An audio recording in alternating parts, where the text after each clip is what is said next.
All right, very good. And if you guys want to turn on your cameras, remember this is kind of laid back, so you are welcome to ask any questions, put those in the chat, or just unmute yourself and say, hey, I have a question, raise your hand. Definitely, you don't have to wait till a certain period to ask questions. So again, welcome to our session here for Live with Jane and Jody. So I am going to, as you guys mostly know me, since you guys have been really good attending these, my name is Jody Durham. I'm one of the admissions reps here at Sonoran University. And alongside me is Jane Voorhees. She's our other admissions rep. So I work with the beginning of the alphabet. So I work with last names A through L, where Jane works with last names M through Z. But we do exactly the same thing. So review transcripts, get students ready to start this amazing program. Little bit about me. So I have been out here in the Valley for June was my 20th year, originally from South Bend, Indiana. Moved out here mostly because of the weather. So even though it's freezing here right now, but that's okay. Originally, let's see, I started in customer service, been in customer service all my life, moved out here, got into the mortgage industry. And then I was in that for about 4 years and then started SCNM at the time. Well, it was known as SCNM in 2006. So I have been with the school for, this will be my 17th year. Absolutely love what I do, or I wouldn't have been here this long. So welcome to all of you guys. You are what keeps Jane and I going. We love what we do, and that's actually my core value today. So remember core values. The core values that we have at the school are standards that we pretty much live by. So I did pick We Love today. So we truly love having the opportunity to work with each and every one of you throughout this process. We enjoy watching you grow from the very beginning as you are working on your prerequisites all the way to graduation and becoming our alumni and part of our community.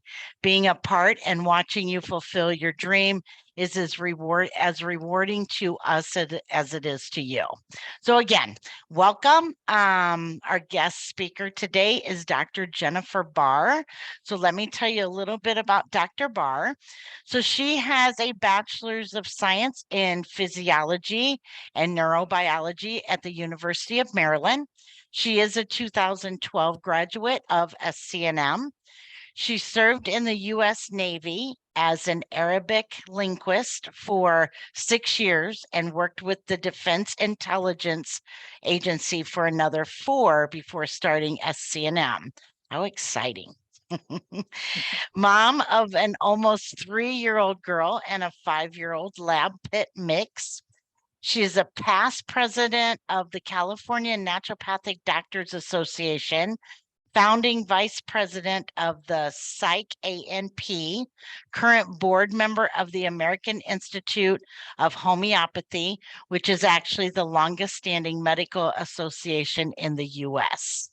So how exciting. Awesome. So welcome, Dr. Bahr. So as I had mentioned, so let me check, make sure I don't have any chats yet. Very good. Very good. So again, I have some canned questions that I ask all of our guest speakers, kind of put it towards their practice, of course, but do remember, as far as the audience, please feel free to ask Dr. Bahr your questions. That's what we're here for. Okay. All right, Dr. Bahr, I'm just going to dive right in. And my first question, how did you become interested in naturopathic medicine? What's your story? Oh, goodness. So I had planned on becoming a doctor. I was, my undergrad being in physiology and neurobiology. That's kind of the pre-med track at University of Maryland. And so it was my own personal experience is just, you know, personal interests of like, okay, some of these medications that I was being given for some chronic health conditions weren't making me feel that great. Some of them actually created other health conditions too. One of them like gave me hypothyroidism, and just, you know, it didn't really feel like it was truly fixing things. It was just sort of numbing or masking things and then creating other issues as well. And so I started, you know, researching things on my own to try and figure out other options. Uh, I expected, honestly, to go to conventional medical school and then have to travel the world to sort of piece together traditional healing Hmm. practices from other places, and, you know, do all sorts of things to learn about nutrition and herbal medicine and other therapies. Um, and it was while I was taking my MCATs, I was studying for my MCATs. I was reading an article in some magazine that was written by an ND, and I was like, "What the heck is an ND? That this is made up nonsense. Whatever." This person just clearly was trying to get some credibility that they didn't actually have, and so I Googled what is an ND, and the first thing that came up was the website for SCNM, now SUHS. And I was like, wait a minute, this already exists. This thing that I'm trying to sort of piece together and thinking I'm going to have to spend like a decade or more doing, it already exists as this course of study. So that's how I found out about naturopathic medicine. And I still had a lot of, you know, I'd never seen an ND. I didn't know what an ND was. I was on the East Coast at the time in Washington, D.C. area. And you know, there's not as many NDs out there as there are out in the West Coast. So it was, although that's changing. So it wasn't Right. just something that was like accessible, like readily accessible to me. So it took me a little bit of time to like adjust my thinking. And then I finally realized, you know, this just makes sense. Why would I go on this long roundabout way if this is ultimately what I really want to do? And Right. then it was Right. a huge tip over when I recognized that in the conventional medical system, my medical doctor at the time gave me a medication for like an acute illness or acute injury that was contraindicated with the medication I was on for my chronic state. I told them that they were just in such a hurry to move me through and move people through that they said it'll be fine, take it anyway. And then my insurance company called me to say, "Hey, we just had this thing filled out that you shouldn't be taking with these two things together." And that told me that Wow. if the insurance company is looking out for my well-being more than my medical doctor, maybe this isn't really the place that I want to end up, because I don't want to become jaded or end up being somebody who treats people that way. Wow. What a story. So then you didn't finish MCAT. Did you go through the whole No, process I of the did take, MCAT? I did You take, did. yeah, I still did Okay. my MCAT and everything, and I decided to go the naturopathic route, even after I'd gotten MCATs that could have gotten me in elsewhere. So it wasn't I chose naturopathic school rather than like Very it being good. an alternative to something else. Very good. And who was Dr. Bahr's advisor? That would be me. So with me working with A through L, so I had the opportunity of working with Dr. Bahr. So how exciting. Awesome. All right. Did you only apply to SCNM at the time, or did you plan on looking at the other schools, or how'd that go? Yeah, so I lived in California when I was in the Navy, and California is really what felt like home, and so I was wanting to move back west, Oh, and be away from the East Coast. So I did apply to all of the West Coast schools. There wasn't the school in San Diego yet, so I okay. applied to Bastyr, and UM, and it was NCNM at the time, and SCNM. Okay, very good, very good. So with you being on the East Coast originally, was Bridgeport there at the time? Yeah, it was an Okay, option, but I had no interest in staying on the East okay. Coast at that point. Very good, very good. Awesome. So just remember, you guys ask whatever questions you would like. So tell me, so you picked SCNM, so it was SCNM at I the did. time. So you applied to all the West Coast. What made you pick SCNM? Um, I think that it was the weather coming in to also give me fate. I think weather came in, or fate showed up in the form of weather. So it was three things that were logical. The first was weather, in part because when I lived on the East Coast, I had a lot more seasonal affective disorder. Thank you to naturopathic medicine and homeopathy in particular. That does not seem to affect me anymore, so it's fantastic. But I did have some seasonal affective stuff coming up, and when I interviewed at Bastyr and Portland, or at Bastyr and MCNM, I remember them telling me that it was I was so lucky because I was there on such a beautiful day, and there was a hole of blue in the sky that was about this big, and it was a beautiful day because it was a tiny, tiny pinprick of blue, and it wasn't raining at Bastyr. When I interviewed at MCNM, it was raining. So recognizing that even if I had thought it was a better program, that I would not have benefited from it because of the weather, making me really feel depressed, was part of my decision making. The other two factors for me, and I don't know that these are 100% still true, but SCNM at my interview process did actually talk more about the practice of naturopathic medicine and the business of running naturopathic medicine, and what life looked like after school, and that wasn't addressed at the other schools. And so that gave me a little bit more confidence that that was being addressed at my interview process. And then the other aspect was that, at least at the time, I don't know if this is still true, that SCNM allowed you to do offsite rotations out of state that would in the last 2 quarters of school, and the other schools also didn't allow that. And so to me, that was another opportunity to, knowing that I was not planning on staying in Arizona, that I could set off offsite rotations at a place that could potentially lead to a job for me, was really a huge benefit as well to SCNM. And then it turned out that SCNM had the best homeopathy program, which turns out is what I focus on. It was not what I intended to focus on at all. I almost actually quit naturopathic medical school because of homeopathy, but found out that it's quite very, very, very powerful medicine. And so I'm grateful to have all these other reasons that got me to SCNM, which was really, I think, ultimately because I needed to learn homeopathy from some of the best homeopathic. SCNM and SUHS is one of the best places to learn homeopathy in the United States. And I'm so grateful that I ended up there because of that. Good. Awesome. So we have a hand. Is it Cynthia? Yes, ma'am. Hi, how are you? Good. How are you doing? Good. You have a question for Dr. Bahr?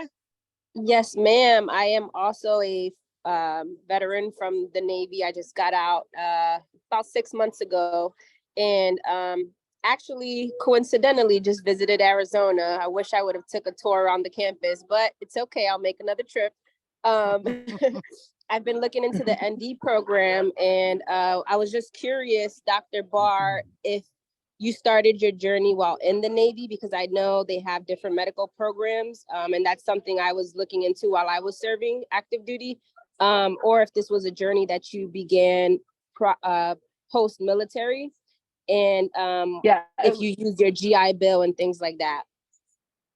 I did. So yeah, this was post-military. I had about a 4-year gap from when I got out. So I got out in 2004 and I started at SCNM in 2008. And I did my undergrad completely while in the Navy. And so I had my GI Bill remaining to use at SCNM.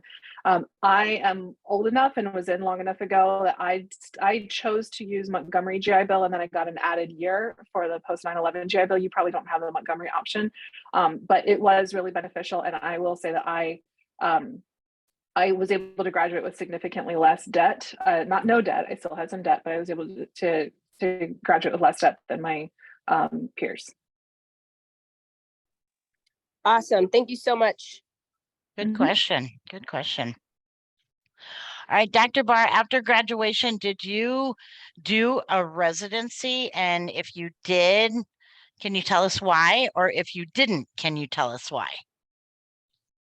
I did, but I did it in a little bit of a different way. So I didn't apply for a residency that existed. I talked somebody into creating a residency for me that was the specific area of expertise that I was interested in. So I worked with a mentor who was in California and who had a mental health and homeopathy focused practice. And we talked through all of the benefits and everything. And so we did the work together to create a residency. And so the way that it ended up working is that I did 2 years of the residency, but it took that first year to create the setup so that it was an approved residency. So it was only officially a 1 year residency, but I was realistically there for 2 years. Wow. Awesome. Yeah. Awesome. And the reason I chose to do it is I just felt like I needed and wanted a little bit more of that specialized care and support before I was out there completely on my own in practice. Okay. Fair enough. And that's why, I know Jane and I highly recommend the residency just to get that, that mentorship, if nothing else, behind you. So, okay, Linda, we have a question from Linda. I might have missed this, but were you able to do research at SCNM? Is that something you were interested in? I did not do research, but I wasn't really particularly interested in it, but it was something that we had available to us. And I had a lot of classmates who did. Okay. Yep. Yep. And I know in the curriculum, the way the curriculum's laid out today is there is a research class that is part of the curriculum and that's required. So, but I know we have a class that was required, but we didn't participate actively in like conducting research. So we did have a required research class, but that's different than conducting research. Okay. So that's been the same then. Okay. Very good. Mm-hmm. Let's see, any other questions? Not yet. So this was my question. So how'd you come up with Resilience Naturopathic? I thought that was so interesting. Trying to come up with a name for the practice is really hard. I feel like names for things feel like the hardest part of not the hardest part of business, but a very like sticking point for me because it feels almost like a marriage. If you have a name and you're start branding it or anything, it really needs to be something that you feel good about and feel proud of. And so I realized that with focusing on homeopathy, what homeopathy really does is it helps people to truly heal, and to be able to truly heal, it essentially leads to resilience. It leads to resilience mentally, emotionally, physically, that you can be exposed to something and you can bounce back on your own. And so to me, and then I also realized that just like the way I relate to the world and the way that I operate within it really speaks to resilience. And so it felt like it was very personal to me and how I relate to the world, and then also to the work that I was doing for people. Very good, very good. And I was curious because resilient is one of our core values. So yeah, I thought that was kind of neat. Awesome. All right, let's see. So are you the only doc in your office, or do you have more than one? No. Okay. Yeah. So as of right now, it is me and 14 other docs. Yeah. Oh my we're a gosh. very large. I can't say for sure because I haven't surveyed all of the things, but I don't know of another private practice that is as big as ours. No. We are set up virtually, and so we've got people all over the country that work with us. Several in Arizona. So we're based out of San Diego, but we operate virtually. So we do have a little bit of a different way of doing things, in part that is facilitated by the fact that all we do is homeopathy. Okay. Me and one non-SCNM grad, and the rest are SCNM grads, because SCNM is the best place to learn homeopathy. And so we like to hire SCNM grads. Wow. Yeah, you are definitely the biggest we've interviewed quite a few alumni, and you are definitely the largest. Good for you. Good for you. So and we have a question in here, but I'll ask it in a second, just because I want the audience to kind of understand this a little bit more.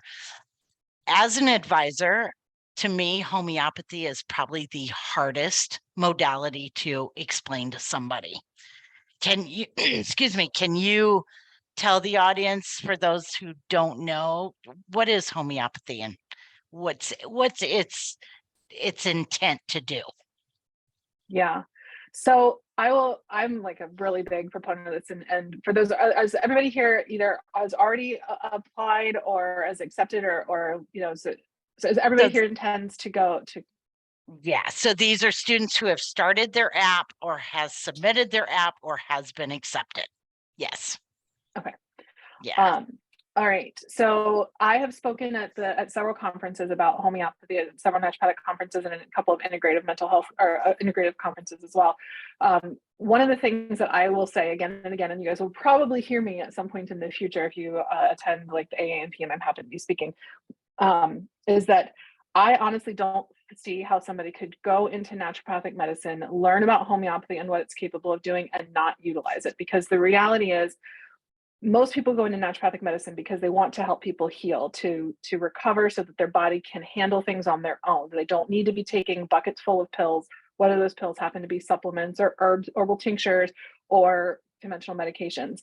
The only thing that really accomplishes that fully is homeopathy, because it stimulates the body's self-healing by addressing the susceptibility to a specific way that somebody gets sick.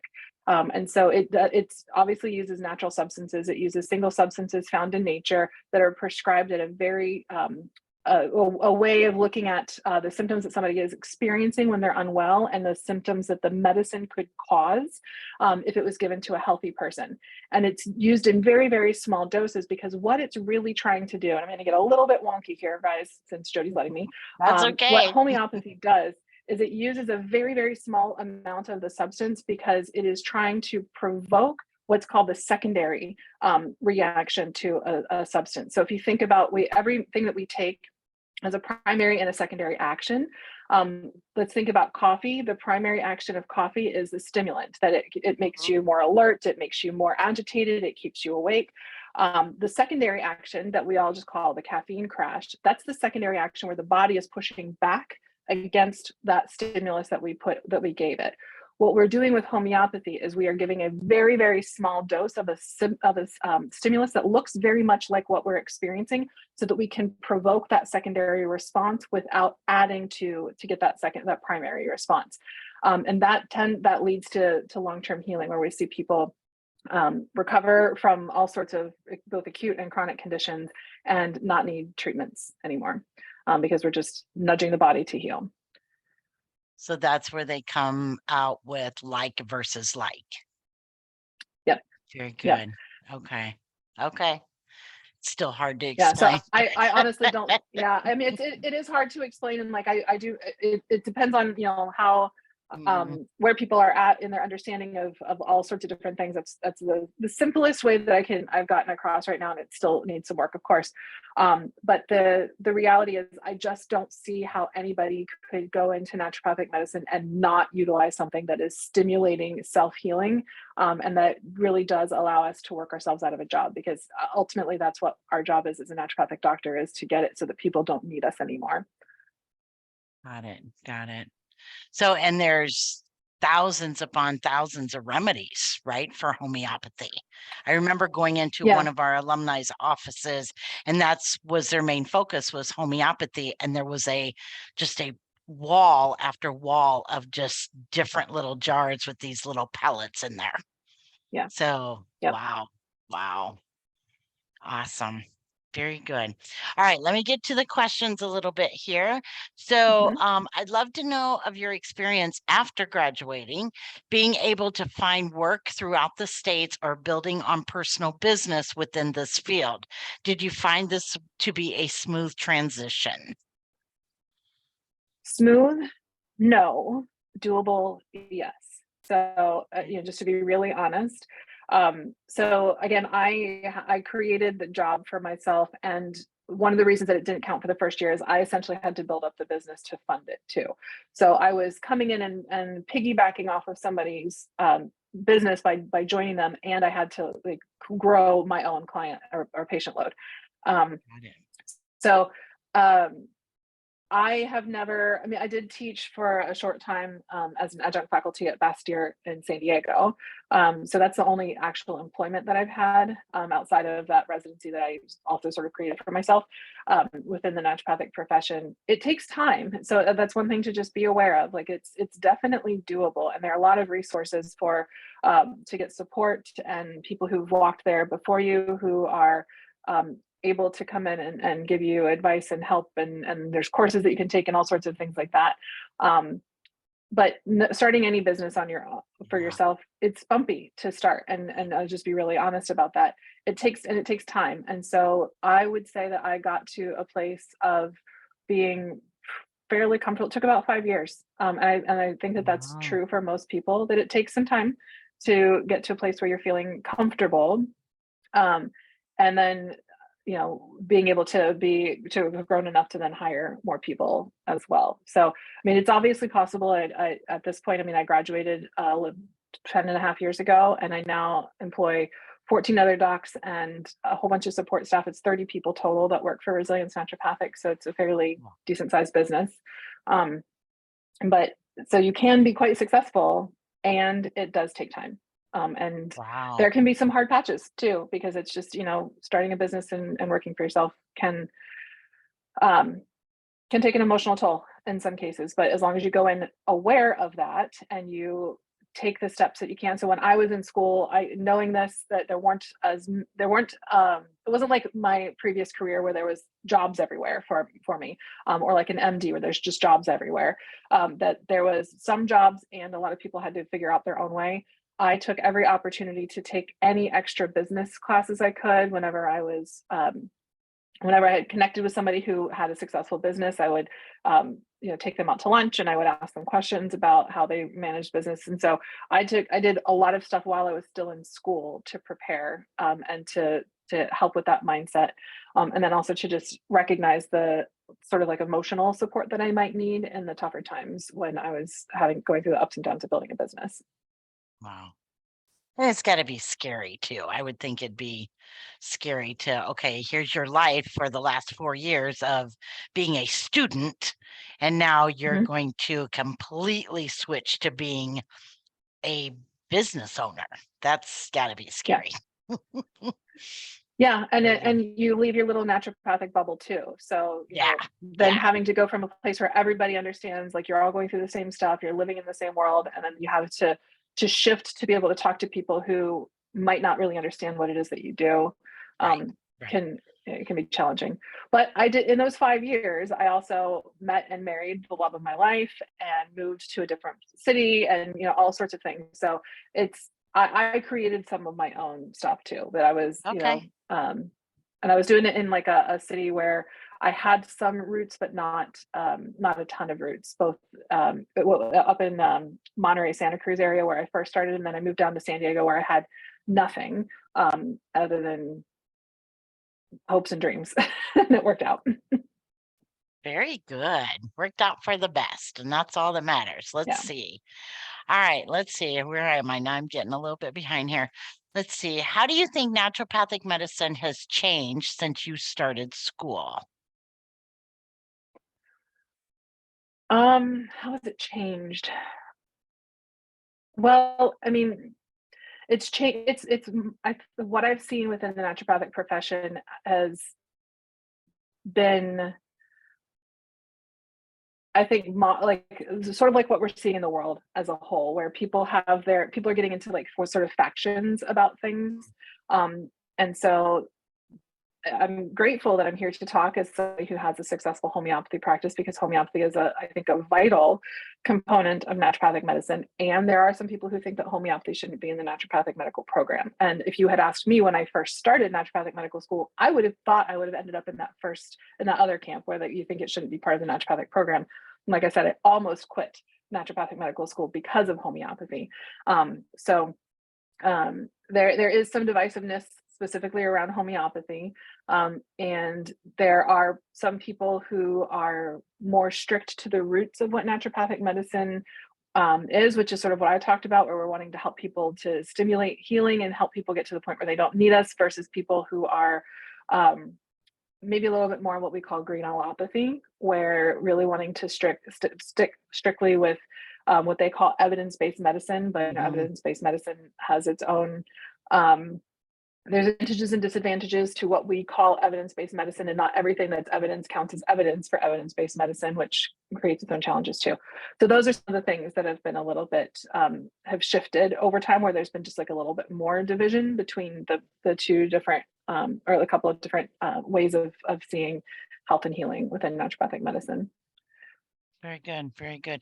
And I would think a lot of it, and I go back 20 years ago when I started, being out there at these grad fairs or fairs in general, and nobody knew anything about naturopathic medicine. What the heck is this? And now we're getting, invitations from these schools that want us to come and speak. And hey, you need to be part of this panel, So I think it's getting to the point where it's more welcoming, and I think that goes by people taking better care of themselves and seeing that, hey, I don't have to take these, 5 pills because, one is triggering something else. So I think people's finally figured it out. And there have been times where when I first started practicing 10 years ago, I would tell people I was a naturopathic doctor, and they would say, a what? And just recently I met somebody who went on a trip to North Carolina, and I said I was a naturopathic doctor, and her eyes lit up and she was so excited, like, oh my gosh, that's amazing. I love naturopathic doctors. So things like that happen more often now than they used to. So there is more awareness than when I started. They sure do. It sure does. It sure does. So I'm just curious, Dr. Bahr. So you've mentioned twice that you almost quit the school because of homeopathy. Was it because, why was that? Was it because you just didn't believe in homeopathy? Well, I didn't know what it was. So sort of like, you said, it's a hard thing to explain.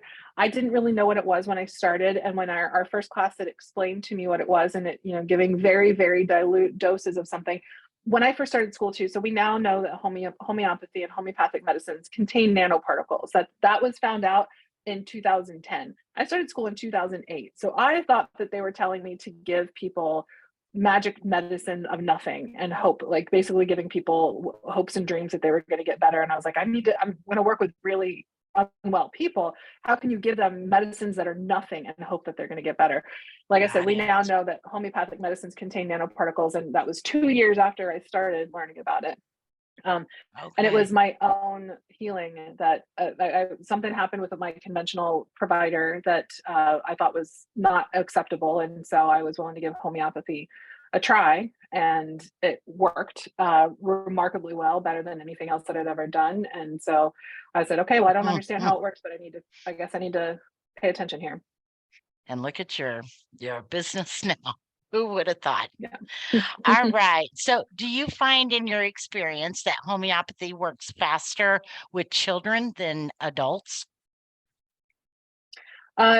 Yes, to an extent, depending on what it is that you're working with. It's just that children typically have less that they need to work backwards through. Adults have just had a lot of history to compound their condition and compound their illness, and so it just takes a little bit longer to work backwards through to recovery than it does for children. And children just are also a little bit more vital. They're not as dragged down by the world. Yeah, this is true. This is true. Any recommended journals or textbooks for homeopathy that you would recommend? The best place to start is with the source itself, which is the Organon of Medicine by Samuel Hahnemann, the founder of homeopathy. It is a dense text that you will probably, if you become a homeopath, you'll probably reread once a year, and that you'll get something new out of it every time. So I really trudged through it the first couple of times, and it really started to click a lot more in my fourth or fifth time through. But that's the best place to start. Can you put that in the chat? Not as it's the Organon of Medicine. I just don't want to misspell it. Absolutely. If you want a really basic introductory to it. There's Beyond Flat Earth Medicine by Tim Dooley, but that's going to just give you an intro and overview of homeopathy, not as much of like the practice of and like how to practice. The Organon Medicine will teach you. It's basically lays out how to practice homeopathy, and the theory and everything behind it too. Okay, very good, very good. Awesome. All right, let's see. What criteria should a patient look for when finding a quality homeopathic practitioner? So I think the quality homeopathic practitioner, I think the absolute best is going to be somebody who also has medical training. You don't have to have medical training to be a homeopath. You can be a lay homeopath in the United States. But the reality is, for homeopathy to be done well, you need to really understand the underlying disease process and pathology and the physiology, so that we can understand what's happening in the body, what the likely course would be, so we understand how to manage homeopathic medicines, and when to make adjustments, when to make changes, and also so we can really determine what is unique to a person, which is more helpful in finding a specific homeopathic medicine versus what is really common in that particular condition. So I generally only work with homeopaths who also have medical training, and I think that the people that are the best to work with are the people who are SUHS or SCNM grads, because as I said earlier, SUHS is the best place to get homeopathic training in the United States at this time. Very good, very good. Awesome. Excuse me. Out of curiosity, what is one of your most memorable experiences of healing a patient with homeopathy? So my practice is very, very, very hyper focused. So we only do homeopathy consultations, and we only work with families with children who have a condition called PANS or PANDAS, which is Pediatric Acute-onset Neuropsychiatric Syndrome is PANS, and PANDAS is Pediatric Autoimmune Neuropsychiatric Disorders associated with strep. So basically, these are kids who get onset of rage and tics and OCD and separation anxiety, bedwetting, handwriting changes, behavioral regressions, cognitive regressions as a result of an autoimmune process to something that stimulated their immune system. PANS, it could be lots of different things. It could be mold, it could be viruses, it could be bacteria, it could be environmental toxins. PANDAS is specifically strep. So PANDAS is a type of PANS. So one of my I'll tell you two of my most profound healing. Neither of these happened overnight. The first one took a year to get to this place, and the other one took I mean, in total, I'm still seeing both of these kiddos, but not very regularly anymore, because I mostly see them for acute things now, because they've healed from PANS. So the first kiddo was a kid who had the sudden onset of PANS, had gotten significant regression in behavior and cognitive regression, to the point that mom was being told that she should anticipate that her kiddo was going to get a diagnosis of autism. And within a year, she went from having like this really intense separation anxiety, rages, violence, aggression, and really bad OCD, couldn't eat certain things because she had avoidant restrictive food intake disorder, to not only being better with all of those things, not having them be a problem, but having exposures to her triggers. This is where I'm like, how can we not use homeopathy?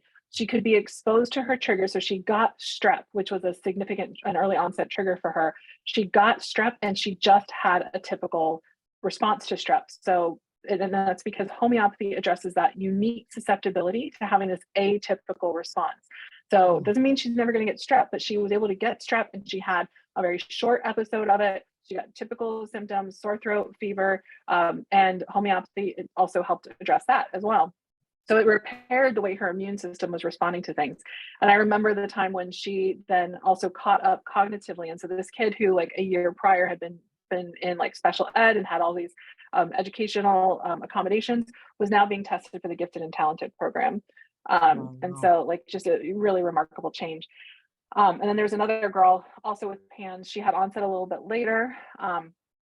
And hers involved seizures and a lot of weakness, and she couldn't walk half the time. She had a wheelchair at her school that she would use, and she could only be in school a couple of hours a day at most. Many days she couldn't go at all. And she had seizures that were triggered by lights. And so when she first came to my office, she was wearing sunglasses.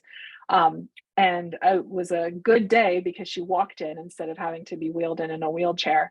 I remember the first time she walked into my office without sunglasses, and I was just like amazed because I was like, you have eyes, I can see your eyes. And she's like, yeah, I'm not having seizures from the lights anymore. And this is, so I've Wow. never seen her in a wheelchair. And she's now, like I said, I still see her every couple of months or so, just for like acute stuff. She managed to go to graduate high school, go away to college in New York. She's here in San Diego. She's local. She was able to go to college in New York. She got off of her anti-seizure medications, and she has been seizure free for over 4 years, and has no more PAN symptoms. And she got COVID. Both of these girls actually got COVID, and had no regression of symptoms or anything like that. So lots of exposures to things that typically Wow. would have caused flares of symptoms, and not having that anymore. And that's stuff that you just can't get without homeopathy, which is why I just don't see how people could go into naturopathic medicine and not use homeopathy. Yeah. That gave me chills. I think Anna Heat said, "Oh my God, it gives me chills." Me too. That's wow. Yeah. That's And amazing. this is the kind of thing that you can do when you like use naturopathic medicine and homeopathy in particular. This is the kind of impact that you can have on people's lives. Really give people and families their lives back. Wow, incredible. Well, thank you for sharing. That was awesome. Very Mhm. good. Very good. And thank you for sharing. Truly amazing. Makes me more excited. See, and that's the best part is when you start talking about it. Like when I get on the phone and I start talking about it, I start getting excited. The student is excited. So yeah, that's what our medicine does, which is amazing. So tell me what a normal day looks like for you. Do you work 5 days a week? Do you work like 12 hours a day? What's your day look like?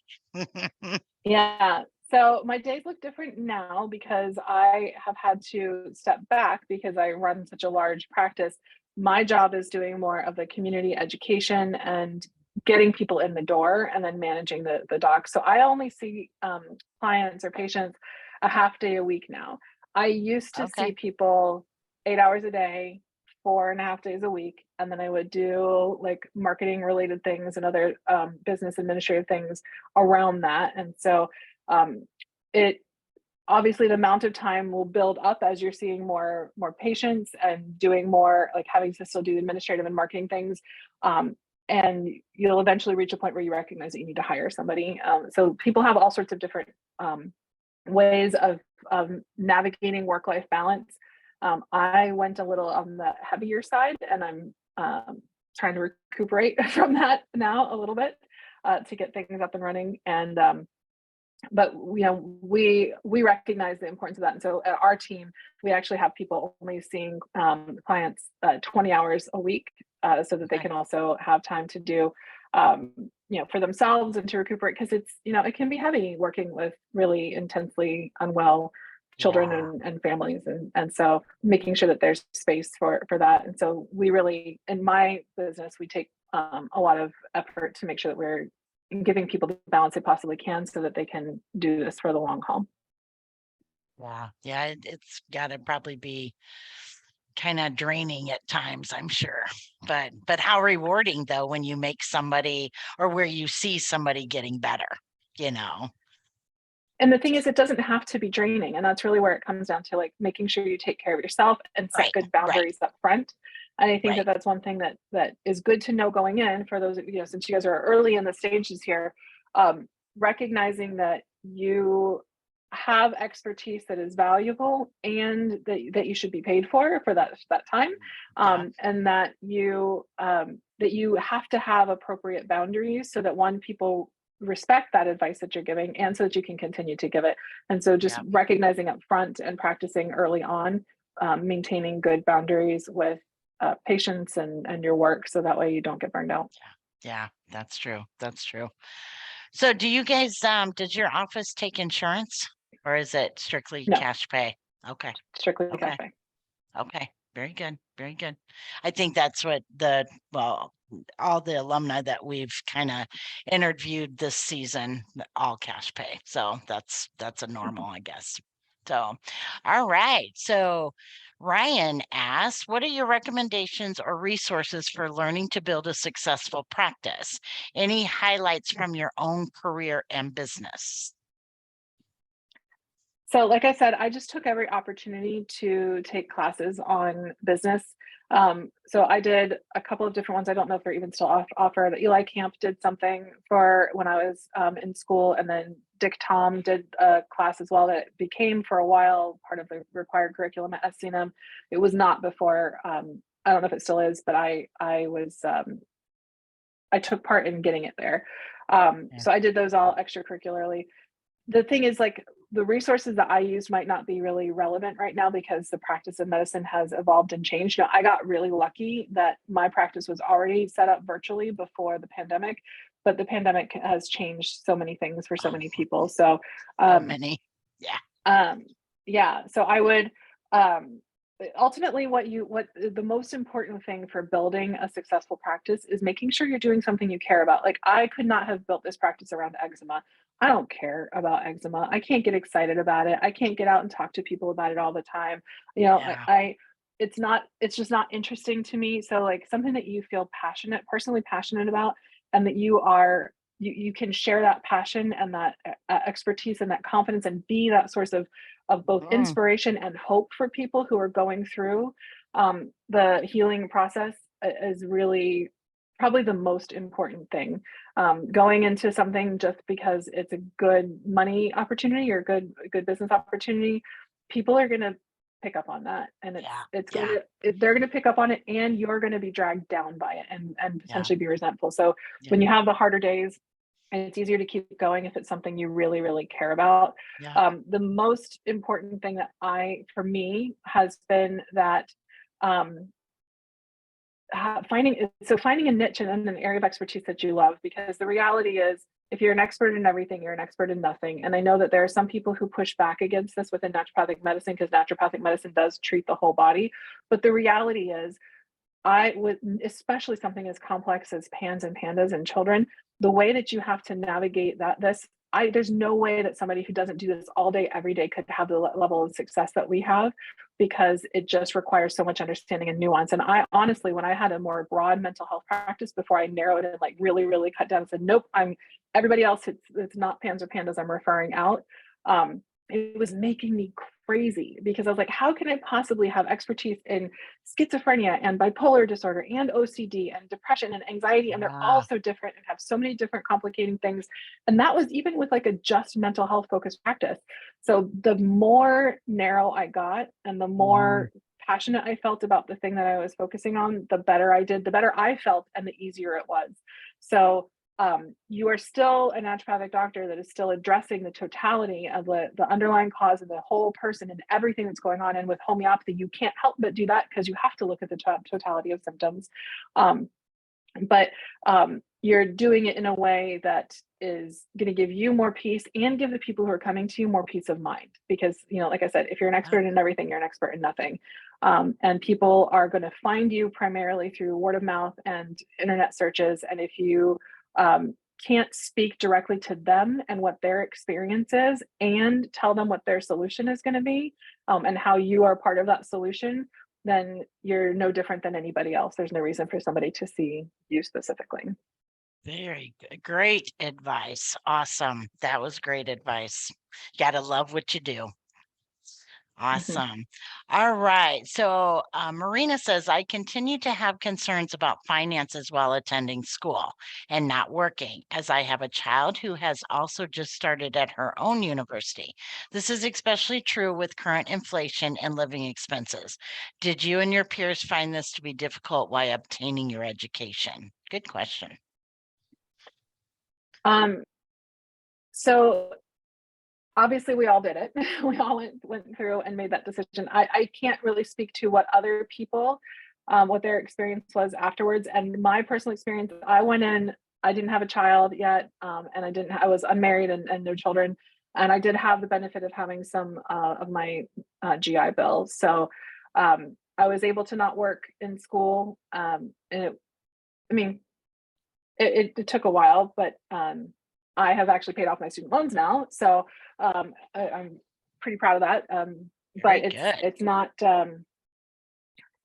yeah, it's I don't know. It is something to think about. That said, I think that the work that other naturopathic doctors have done moving in front of you will make it a more ripe place for you to start your business and recoup the expenses that go into it than it was Mhm. for me 10 years ago, and it probably was for people who were 10 years before me. So that's my hope, Right. that that you're in a more fertile landscape for when you graduate. Very good. Yeah, absolutely. And I know the whole finance situation is scary for anybody that's embarking on Yeah. this profession, and knowing that, 80% of our students go into primary practice, so yeah, I'm sure it can be tough, but it can be done. It can be done. We have thousands of NDs that do it, or that Yep. has done I it. did have a couple of people. I did have I had two people in my class who had older children, and one of them who did have somebody who was no longer in school, but um, so I don't think he had to pay for her college tuition at the time either. But he did have the concerns about the fact that he had less time until he was anticipating retiring to Yeah. pay back student loans. So I mean, this is ultimately, it's a personal Yeah, decision. exactly. Yeah. Exactly. So let's kind of move over a little bit. We got about 10 more minutes. Talk about the program. Was it harder than you thought it would be? Not. I don't think it was harder than I thought it would No? be. Okay. Would you do it Yeah. again? Yeah, I would. Okay. There's not there. I wouldn't always have said that. But I think that those were my rougher patches. And Okay. so definitely at this point, would I do it again? Yes. Okay. And that's what so far, that's what everybody has said.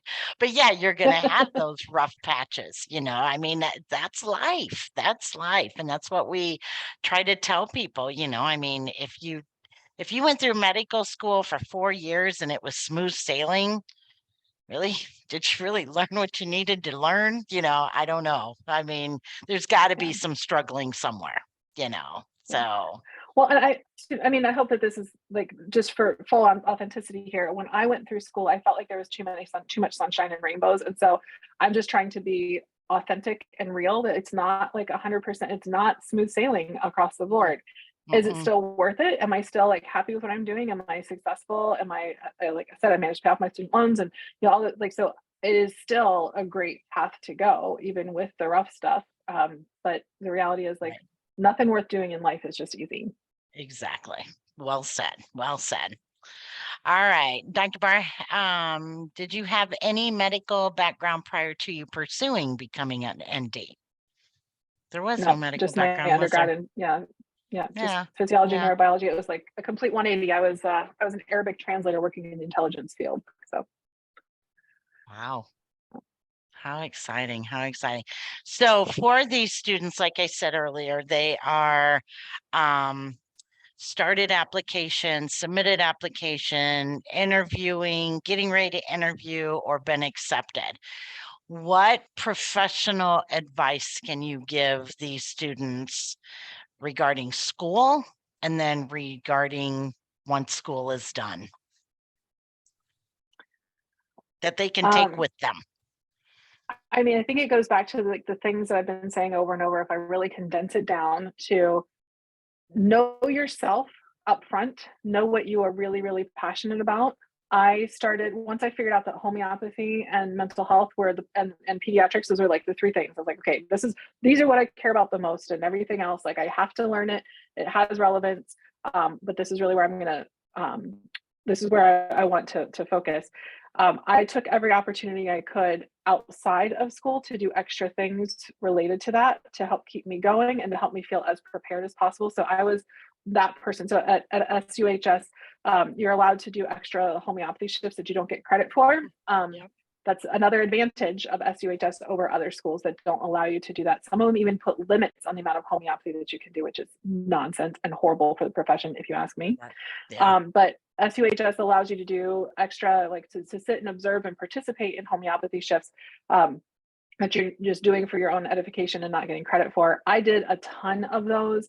And like I said, I did extra business stuff. Any opportunity to learn about business I took, and connecting with people who were doing things similar to what I wanted to do. So my best advice to you is to know yourself, know what you really want to do, and seek opportunities to get yourself even further ahead with that, or to give yourself rejuvenation from like the drudgery that can be just going through the program and going through school, and especially when you're having to study things that you're like, I will never see this in my entire, like, this is not what I'm going to do. Having those points outside of school can be really, really beneficial, and they can then lead to a lot of professional connections and helping you get a jump start in what you're going to be doing professionally once you're done with school as well. Yeah. Well said. And I just have one more question. So if anybody has any last questions, go ahead and put them in the chat. But so everybody has challenges. What's your most challenging thing with owning your own business or your job? What's most challenging for you? Right now, the most challenging thing is I got really, really, really good at being a naturopathic doctor, and specifically a homeopath. I got so good at that I needed to hire more people to do it. And now I have to learn how to manage people. And so everything that once you reach a certain level of success, you will get your next opportunity to learn your next challenge, where you have to learn the next level for healing. So every graduation of success leads to another new thing that you get to tackle. So that right now is where I'm learning how to manage people well. Okay. Now, maybe easier than homeopathy, and it may not. It is not. Exactly. All right. Another question. Do you recommend obtaining any specific undergraduate degree to better prepare for the ND program? Good. I don't know. So my undergraduate degree was in physiology and neurobiology, and I think that really helped because I knew a lot of the language for the basic sciences. It was essentially a continuation of my undergraduate. So that probably helped me in places that my friends and peers who had gotten like music degrees, and then just done the prerequisites, that they didn't have as much of that background for. That said, some of them who had done that and had gotten like an art or a music degree, and then needed to do prerequisites to get into SCNM to start, they did fine because they had had their classes recently, whereas for me, it had been over 4 years since I'd had them too. So, and I'll tell you that like one of my closest friends in my class is running a really successful business in Hawaii now, and he was a music major, and he was a musician and a carpenter before he decided to come into naturopathic medicine, and he is one of the more successful people from my class. So you don't have to have a degree in physiology and neurobiology to be successful. And in fact, I think that there can be some benefit in having some experience outside, especially in like business management, since you are probably going to run your own business. Yeah, this is true. So many thanks in the chat, Dr. Bahr. It seems like everybody had a great time, great information that they'll take with them. So we really appreciate it. So to be respectful of everybody's time, thank you so very much for joining us, and so proud of you to have such a great business. Very good. Thank you, Dr. Bahr. All right, everybody. Thank you. This is for this show. The next one will be practicing in an unlicensed state. So we have an alumni in Ohio that's going to join us on February 7th. So hope to see you all there. All right. Thanks, everybody. Have a great afternoon. Thank you. Bye-bye. Jody, quick question. Are Yes. you, since you're recording these, are you putting them anywhere we can reference back to them? Yeah, let me stop recording though. So hold on one second.